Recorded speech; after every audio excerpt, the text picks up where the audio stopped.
I stare at my phone, the screen's harsh glow illuminating my exhausted face in the dim corner of Seattle International Airport. My fingers hover over the keyboard, trembling slightly as I type. Flight landed at 6:15 p.m. Can someone pick me up? The baggage claim carousel creaks and groans behind me, almost empty now as fellow passengers have claimed their luggage and departed. My suitcase sits beside me, but I'm waiting for one final item. The special crate, the one containing everything left of Daniel. My phone pings. Grant. Busy. Just get a lift. I swallow hard, my throat raw from crying on the plane when no one was looking. My brother, always so direct, always too important for his little sister's inconveniences. Another ping. Mom, you should have planned better. A tear slides down my cheek before I can catch it. I brush it away quickly, not wanting strangers to see. 5 words that somehow encapsulate our entire relationship. I take a deep breath and type, no worries. Those 2 words cost me everything to write. The carousel buzzer sounds. The special crate appears, wrapped in plastic with handling instructions and human remains, stamped in bold red letters. An elderly couple waiting nearby notices and exchanges uncomfortable glances. I stand straighter, walking toward it with as much dignity as I can muster. My husband deserves that much. 1 week ago, I stood in a sterile hospital room in Munich as Daniel took his last breath, only 38 years old. A sudden heart attack that made no sense for a man who ran marathons and tracked his cholesterol obsessively. Es tut mir leid. Frau Matthews, the doctor had said, his accent thick, but his compassion unmistakable. I am very sorry. We did everything possible. I'd nodded, alone in a foreign country, suddenly faced with decisions no spouse should make. Cremation or repatriation, local funeral or transport home. The hospital administrator had explained the costs in careful English, $19,000 to bring Daniel home.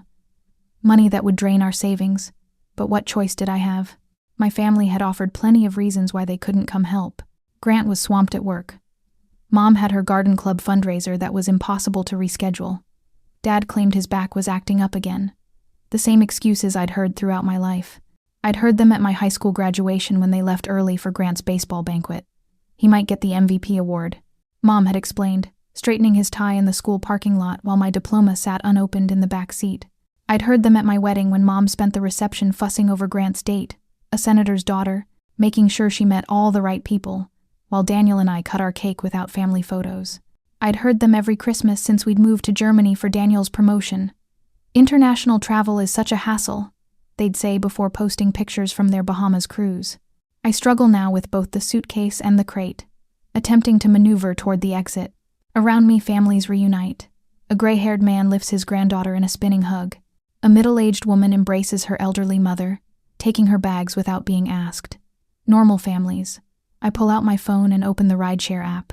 It feels deliberate, my choice to text rather than call. Somehow, seeing their responses in writing makes them undeniable. Evidence I can revisit when my resolve weakens. The app confirms my ride is 3 minutes away. I straighten my shoulders slightly, finding strength from some reservoir I didn't know I had. Through the glass doors, Seattle's familiar rain falls in sheets. At least some things never change. A black sedan pulls up. The driver, a woman in her 50s, steps out despite the downpour and helps me load the crate without asking what at island. She notices my red-rimmed eyes, the slight tremble in my hands. Rough day? She asks, closing the trunk. Rough week, I manage. She nods, understanding more than I've said. Where to? Home, I say, the word catching in my throat. Home, without Daniel waiting. As we drive through the rainy streets, I watch the familiar landscape blur past. The Space Needle illuminated against the night sky. The waterfront where Daniel proposed. The coffee shop, where we'd meet for lunch when he worked downtown. The driver glances at me in the rearview mirror. You okay back there? I meet her eyes briefly and sit up straighter. I will be. 20 minutes later, we turn onto my street. Even through the rain-streaked windows, I can tell something is wrong. My house is the only one on the block completely dark. No porch light. No warm glow from within. The driver slows to a stop. That your place? Number 42? I nod, staring at the dark house. As we pull closer, my stomach drops. Water. Water is pouring from beneath my front door, streaming down the porch steps and into the yard. The driver whispers, "Oh, honey." I step out into the rain, my shoes immediately soaked by the ankle-deep water flowing from my home. Somewhere inside, a faint, intermittent beeping cuts through the sound of rushing water. The carbon monoxide detector. After 28 hours of sleepless travel, after arranging my husband's funeral alone in a country where I barely spoke the language, after spending nearly $20,000 to bring him home, after being abandoned by my family at the airport, I now stand in the pouring rain, watching my house slowly destroy itself from the inside out, just like me. My fingers tremble as I dial Grant's number for the third time. Water soaks through my shoes, the frigid flood already claiming the first floor of my home. The carbon monoxide detector's intermittent beep grows more insistent. "Alyssa, seriously?" Grant answers on the fifth ring, kitchen noises and laughter in the background. "It's almost 10. My house is flooding. The pipes must have burst. I need somewhere to stay tonight." My voice cracks despite my effort to sound calm. A muffled conversation follows, Grant's hand clearly over the speaker. "We've got dinner guests, and the guest room is full of Caitlin's crafting stuff. Can't you call a hotel? I just spent everything bringing Daniel home. I don't... Look, this isn't a good time. Mom and Dad might have space." The call ends before I can respond. I stand motionless in ankle-deep water, Daniel's crate still perched precariously on a chair I dragged in from the dining room. The beeping continues. Mom answers on the first ring. "Alyssa, do you know what time it is? The house is flooding. I need help." Each word costs me. "Oh dear." Her voice drops to a whisper. "I told your father we should have called a plumber when the neighbor mentioned water yesterday." The phone nearly slips from my grasp. "Yesterday? You knew?" "Diane Foster called. Said she noticed water coming from under your door. We figured it could wait until you got home." My free hand finds the wall for support. "You promised you'd check on the house." "We've been busy with the garden club fundraiser. Just call your insurance and find a hotel. They'll reimburse you eventually." I hang up without saying goodbye. With trembling fingers, I scroll through our family group chat from 3 days ago. There it is, Mom's message saying she'd take care of everything, and Dad confirming they'd check on the place before Alyssa returns. Another lie. Another disappointment. Water continues rising. The power is out, except for emergency circuits. The house groans around me, a symphony of water damage and neglect. I wade toward the basement door, flashlight app illuminating my path. The breaker box is downstairs, mounted on the wall beside the water heater. If I can just reset the main circuit, maybe I can get the sump pump working. The basement stairs disappear into black water.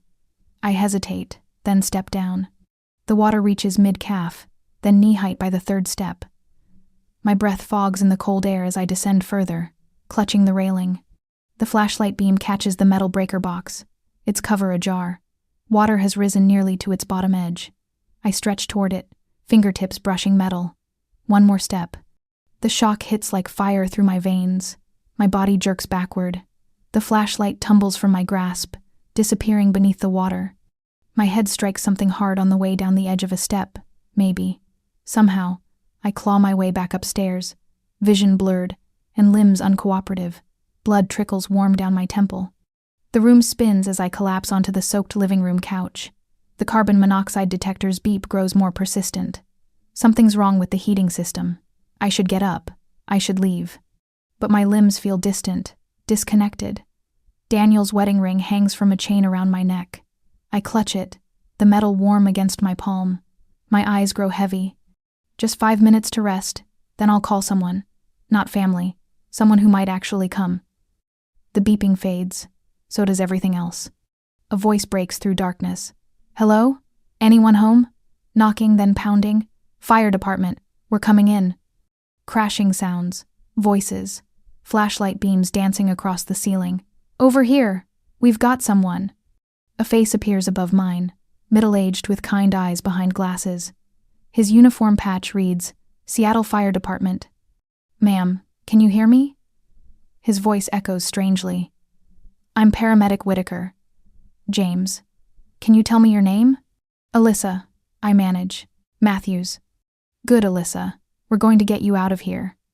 He slides a collar around my neck with practiced gentleness. Can you tell me what happened? Electric shock. Hit my head. My teeth chatter violently. Daniel. Is someone else in the house? I try to point toward the chair where the crate sits. My husband. He died. In Germany. I just brought him home. Understanding crosses James's face. He speaks into his radio. Captain Wilson, we have a special package to transport. Human remains. A woman's voice crackles back. Understood. Diane says she's been alone. Husband passed overseas. Diane, I murmur. Your neighbor. She called us when she saw water pouring under your door. Other firefighters move around us, securing my neck and sliding me onto a backboard. A female firefighter with short gray hair, Captain Wilson, I assume takes photos of the scene, the water level, the electrical panel, CO levels at 60 ppm and rising. Someone calls out, "Furnace leak." "Let's move," Captain Wilson orders. "Get her out now." The night air hits like a slap as they carry me outside. Red and blue lights paint the street. Neighbors in bathrobes and pajamas watch from porches and sidewalks. I spot Diane Foster, the retired teacher from across the street whom I've spoken to maybe 3 times, clutching a raincoat around her nightgown, tears streaming down her face. "The crate," I whisper to James as they load me into the ambulance. "Please." He nods. "We'll make sure it comes with you." At the hospital, a nurse with salt and pepper hair takes over. Her name tag reads, Barbara Thomas. She cuts away my wet clothes with brisk efficiency, but her eyes are kind. "Family we should call?" she asks, wrapping warm blankets around me. "No." The word comes out stronger than I expected. She pauses, studying my face.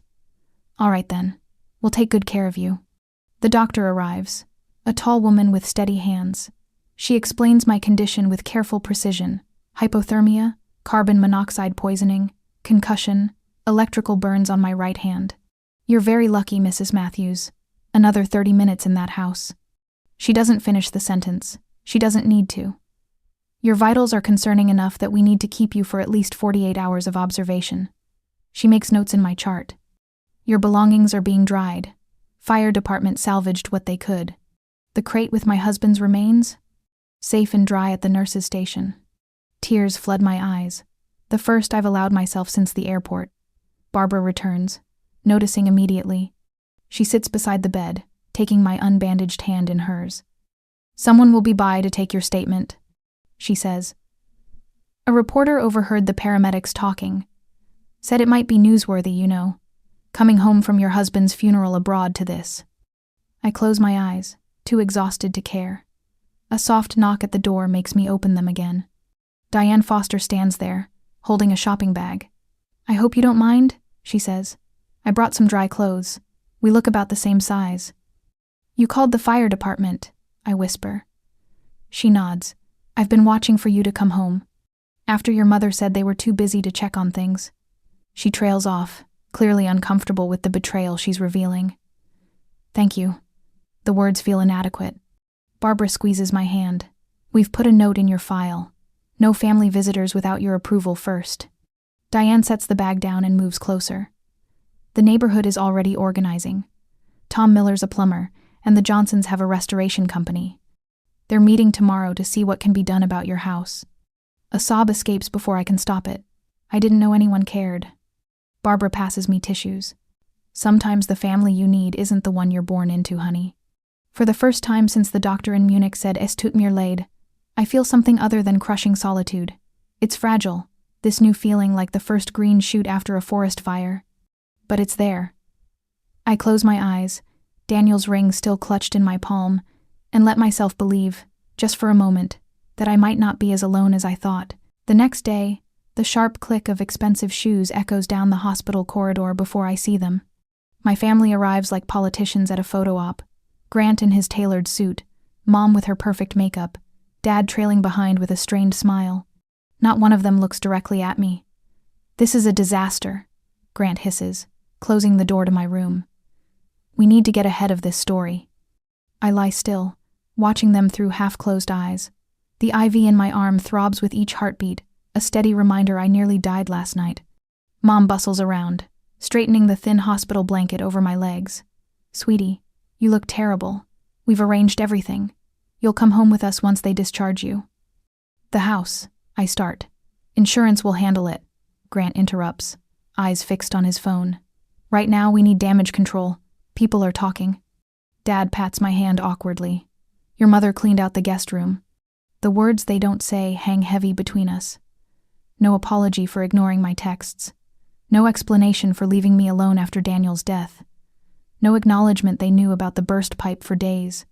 A nurse steps in to check my vitals. Mom transforms instantly, her voice honeyed with concern. We're just so worried about her, she tells the nurse.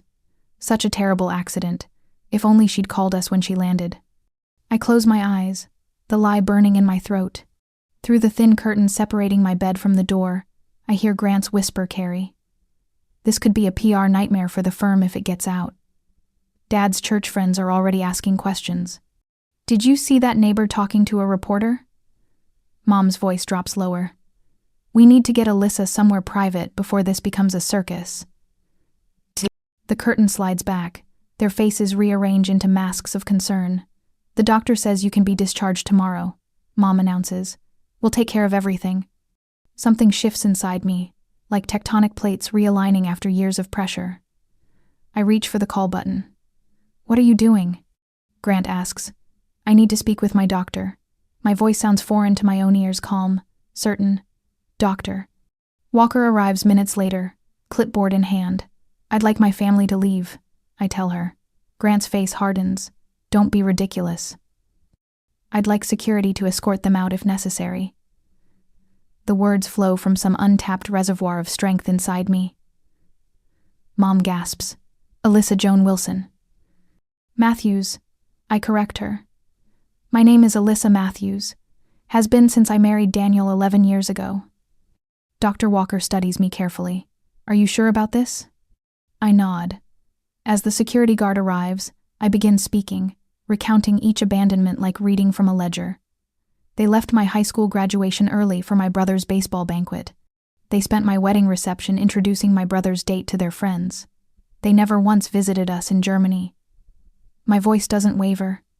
They knew about the burst pipe in my house for 3 days and did nothing.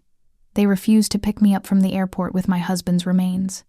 Dr. Walker's eyes widen slightly as my family is escorted from the room, Mom's protests echoing down the hall. This isn't what family does, Doctor. Walker says simply when they're gone. No, I agree. It isn't. That night, I sleep peacefully for the first time since Munich. Morning brings Sarah Reynolds from Channel 4 News, notebook in hand. Your neighbor Diane called us, she explains. Is it true your family knew about the pipe before you arrived? I hesitate only briefly before nodding. Yes, I have the texts. Would you allow me to share your story? Another nod. Another step away from decades of silence. By afternoon, my room overflows with flowers not from my family, but from strangers who saw the morning news. The hospital receptionist brings a stack of cards. Local businesses offer help with house repairs. Diane texts photos of neighbors already working on the worst of the water damage.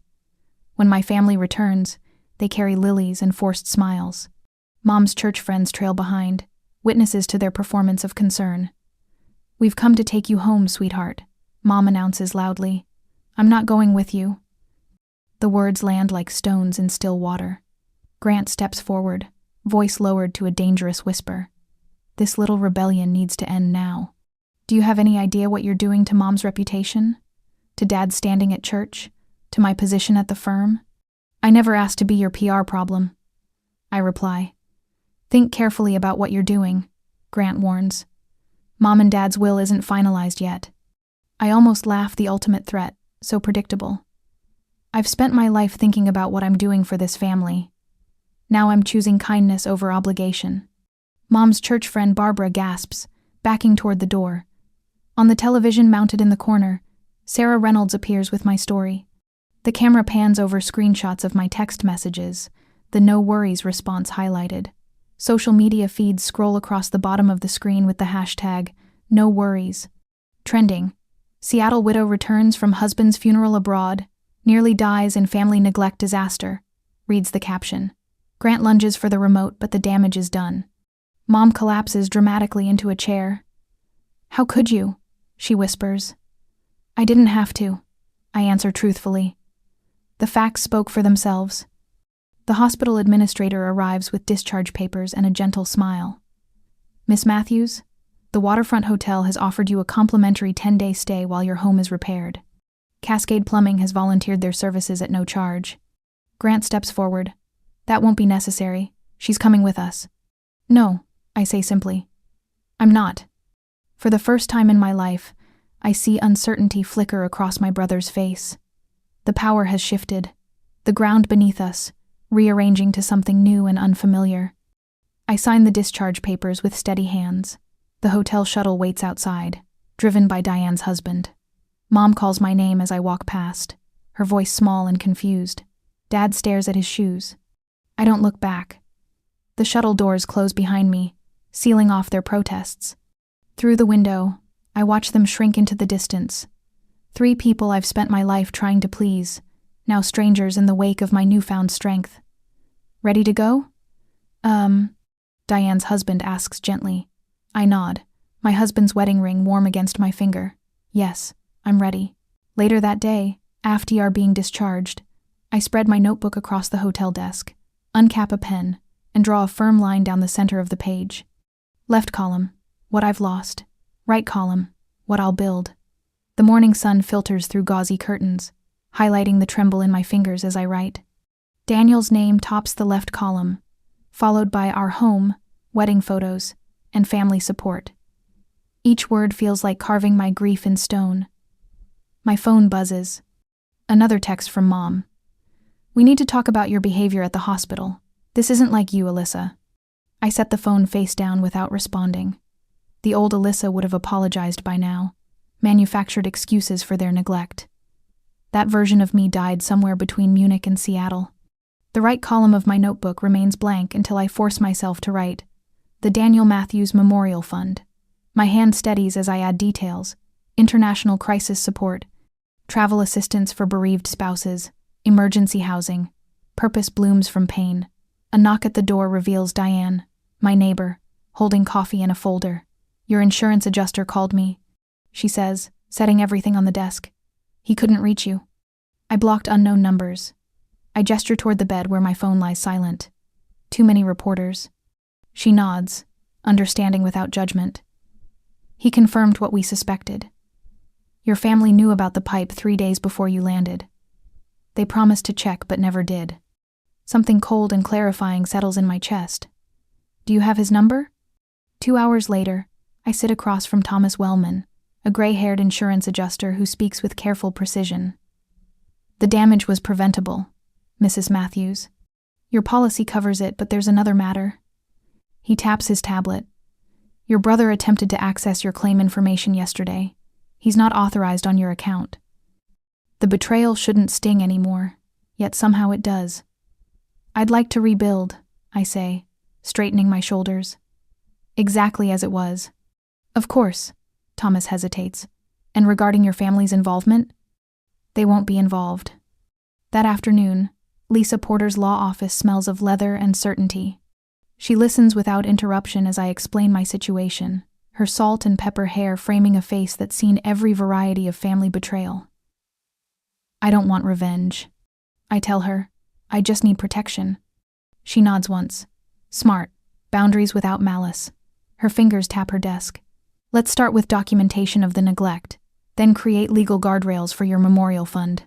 On my hotel room desk that evening, my laptop screen glows with mounting evidence, screenshots of Mom's text promising to check the house, Dad's voicemail about the minor leak, Grant's Instagram post from a golf course captioned, "Perfect weather," dated the day my pipe burst. My phone lights up with Mom's latest voicemail. Family loyalty matters, Alyssa. What would Daniel think of how you're behaving? I hit delete without listening further. Daniel would have understood boundaries better than anyone. A week passes in a blur of insurance forms and contractor meetings. The memorial fund takes shape with guidance from Lisa and Daniel's former employer, who offers matching donations. We valued Daniel tremendously, his boss says during our video call. This fund honors his commitment to helping others. I nod, unable to speak past the knot in my throat. When Diane texts about a community workday at my house, I almost decline. The thought of facing my ruined home feels overwhelming. but something pulls me there. I arrive to find 20 neighbors in work clothes, already sorting through salvageable items and clearing debris. The project manager, Bill Foster, greets me with a clipboard. "We've got the bathroom demolition finished and drywall coming tomorrow," he says, pointing to various areas. "The nursery's our priority. We managed to save most of it." My breath catches. The nursery. The room we'd finished just before Daniel's conference in Munich. The room we'd never use now. "Thank you," I whisper. Throughout the day, neighbors appear with food, supplies, and helping hands. Mrs. Anderson, from 2 doors down, brings perfectly labeled boxes for salvaged photos. The Cooper family's teenage sons carry damaged furniture to the curb without complaint. Emily Williams plants lavender, Daniel's favorite, in the front garden bed. Between moments of grief, something unexpected happens. I smile, just briefly, while planting marigolds with Diane. The sensation feels foreign on my face, like muscles relearning their purpose. That evening, as volunteers depart, my phone pings with a text from Grant's wife, Jennifer. "I'm so sorry. This isn't right. Tell me what you need." Another message arrives from our church pastor. Today's sermon addressed true neighborly love. "Your family was notably uncomfortable. My door is always open to you." The community rebuilding effort makes the evening news. I watch from my hotel room as reporter Sarah Reynolds interviews neighbors and shows before and after footage of my home's transformation. Sometimes, she concludes, tragedy reveals who truly constitutes family. For the first time since Daniel died, I fall asleep without crying. The doorbell chimes at precisely 2:00 Sunday afternoon. I freeze, hands deep in potting soil, Daniel's favorite rosebush waiting to be planted in the corner of our garden. My garden now. Through the kitchen window, I spot them: Grant in his pressed khakis, Mom in her church dress, and behind them, Pastor Wilson, his silver hair catching the afternoon Sunday, perfect timing. I mutter to myself, wiping soil from my fingers. They've brought backup, a witness to their magnanimity. "Alyssa, sweetheart." Mom calls through the screen door, her voice honey-sweet in a way it never was when I needed her. "We've been so worried." I take my time washing my hands, watching them shift uncomfortably on the porch through the window. The house around me restored, renewed, and reclaimed feels like armor. Every repaired floorboard and freshly painted wall represents kindness from people who owed me nothing. "Coming," I call, drying my hands on a kitchen towel embroidered with sunflowers, a gift from Barbara, the nurse who stayed after her shift to sit with me in the hospital. I open the door but remain in the threshold, blocking their entrance. "Alyssa." Grant steps forward, hand extended as if this were a business meeting. "We thought it was time we put this unfortunate misunderstanding behind us." Pastor Wilson nods encouragingly. "Family reconciliation is a beautiful thing to witness." "Honey," Mom touches my arm, her French manicured nails gleaming. "We understand you've been through something terrible, but think about how this looks. The whole church is talking." I step back, allowing them entry without touching any of them. "Please, come in. The living room is this way." Their eyes widen as they enter. Where there was once water damage and destruction, now stands a beautifully restored space. New hardwood gleams beneath their feet. Fresh paint covers the walls. Photos of Daniel and me salvaged and restored by Diane line the mantel. "Well, this looks expensive," Grant remarks, glancing around with thinly veiled calculation. "The community took care of it," I reply simply. Pastor Wilson settles into an armchair, his Bible perched on his knee like a prop. "Alyssa, your family has something important to share with you today." Mom smooths her skirt, preparing for a performance I've seen countless times.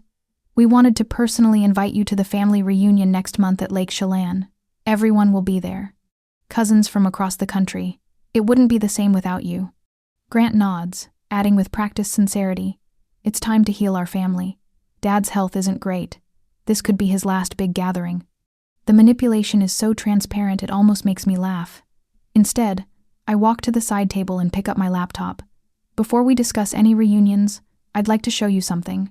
I open my computer and project a simple timeline onto the wall. This is every moment from when Daniel collapsed in Munich to when I stood alone at the airport. Their faces tighten as I click through each documented moment. The hospital timestamp, 3:47 a.m. Munich time. My texts to them: "Daniel had a heart attack. It's bad. Their responses, hours later, keeping you in our thoughts. The crematorium paperwork, 16,500 euros. The flight arrangements showing my 28-hour journey home. The airport text exchange, photos of water pouring from my doorway. Hospital admission forms showing hypothermia, carbon monoxide poisoning, and concussion. Now this, I continue, clicking to the next slide, is what I found on Grant's phone when he left it at the nurse's station. Grant lurches forward. You had no right. I continue as if he hadn't spoken. Text messages between you two discussing the pipe burst 3 days before I arrived. Mom telling you, she'll figure it out when she gets here. She always does. Pastor Wilson's expression shifts from practiced empathy to genuine concern. Tomorrow, I state calmly, I'm announcing the Daniel Matthews Memorial Fund. It will help people stranded abroad with medical emergencies or repatriation costs. Sarah Reynolds from Channel 7 is doing a feature story. Mom gasps. You wouldn't dare air our private business. I'm not airing anything. I'm telling my story. My husband died alone because his in-laws couldn't be bothered to fly to Munich. I nearly died because my family knew about a water leak and decided it wasn't their problem. I remove grandmother's antique locket from my neck, the heirloom Mom insisted I wear at my wedding while she fussed over Grant's date. I place it on the coffee table between us. This belongs with people who understand what family means. Grant's face darkens to crimson. You ungrateful little. He stands, jabbing a finger toward me. After everything we've done for you, Dad paid for your college. Mom planned your wedding, and this is how you repay us? By dragging our name through the mud? Grant! Pastor Wilson stands too, his Bible tumbling to the floor. That's enough. Mom begins to cry, but for once, her tears seem genuine. Not the performative dabbing of eyes I've witnessed at church functions, but ugly, mascara-smearing sobs. You want to know what I learned this month? I ask, my voice steady. Family isn't who shares your DNA. It's who shows up when you need them most. It's Diane breaking down my door when she saw water pouring out. It's James the paramedic holding my hand in the ambulance. It's 20 neighbors I barely knew spending their weekends rebuilding my home. I walk to the window and gaze out at the half-planted garden. I won't be at the reunion. I've found my real family. Grant grabs Mom's arm. We're done here. She's made her choice. Pastor Wilson remains seated, staring at the timeline still projected on my wall. I think I'll stay a moment longer, if Alyssa doesn't mind. They leave without looking back. I don't watch them go, instead turning to the pastor. Would you like some tea? The kitchen's this way. As I fill the kettle, I notice my hands are steady for the first time since Munich.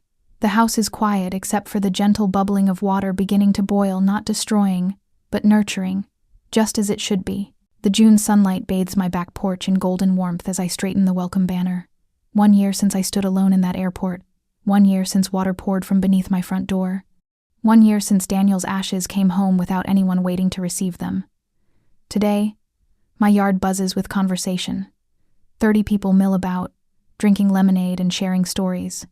Not one shares my blood, yet each has become family. Need help with those chairs? Diane calls from the garden path, her hands already dirty from morning planting. My neighbor who broke down my door that night now tends Daniel's memorial garden with the devotion of a sister. Got it covered, I answer, hefting a folding chair under each arm. My voice carries now. No more whispers, no more apologies. The Daniel Matthews Memorial Fund raised $40,000 in its first year. Today we celebrate by awarding our first scholarship to Eliza Thornton, a young widow flying to Portugal to bring her husband home. The fund covers all expenses, transportation, documentation, cremation costs, everything I navigated alone. Speech almost ready? James asks. The paramedic who found me semi-conscious on my sofa, now a regular at Sunday dinners. He adjusts the microphone stand with the ease of someone completely at home. I pat the index cards in my pocket. Ready as I'll ever be. The doorbell rings, and I catch Barbara's eye across the yard. The hospital nurse nods, understanding my momentary tension. Old habits die hard, but it's not my mother, or Grant. It's Dad, standing awkwardly with a potted plant and a card. I can still leave, he offers quietly, seeing my surprise. No, I say firmly. Stay. Our bi-weekly lunches started 3 months ago after his handwritten letter arrived. 10 pages of genuine regret. Unlike Mom's texted justifications or Grant's angry social media rants about family loyalty, Dad's words carried weight, actions backing words. My phone buzzes with a notification. Grant has tagged me in another post about blood being thicker than water and ungrateful siblings. I silence the phone without reading further. His noise no longer drowns out my peace. Inside, I check the nursery-turned office. Daniel's photographs line the walls alongside thank you letters from families we've helped. The crib we assembled that hopeful weekend before Munich now holds donation envelopes and brochures. Different dreams, same love. The ceremony begins at sunset. I stand before these people who showed me what family truly means and tell Daniel's story. Our story. I explain how crisis reveals character and how kindness rewrites destiny. When Eliza receives her scholarship, her eyes mirror what mine must have been: exhausted, grateful, disbelieving that strangers would care so much. The airport shuttle will pick you up tomorrow, I tell her. I'll be waiting when you land in Lisbon. You're going with her? Sarah asks, the reporter whose story exposed my family's neglect, now documenting our journey of repair. Of course. The answer requires no thought. No one should face that alone. Later, as darkness falls, a small group gathers in the garden. We plant a young maple tree, its roots cushioned in soil from both Munich and Seattle. Diane helps steady the trunk while Captain Wilson, the firefighter who broke down my door, shovels dirt around the base. I press my hand against the smooth bark. I kept my promise, I whisper to Daniel. Not the one about growing old together, fate stole that one. The promise I made as the plane carried his ashes home, to turn tragedy into purpose. Around me stands my true family, chosen and choosing, bound by something stronger than obligation. Beyond the fence, Seattle's lights twinkle like earthbound stars. Somewhere out there, others face their darkest moments alone. Tomorrow, we find them. Tonight, we remember.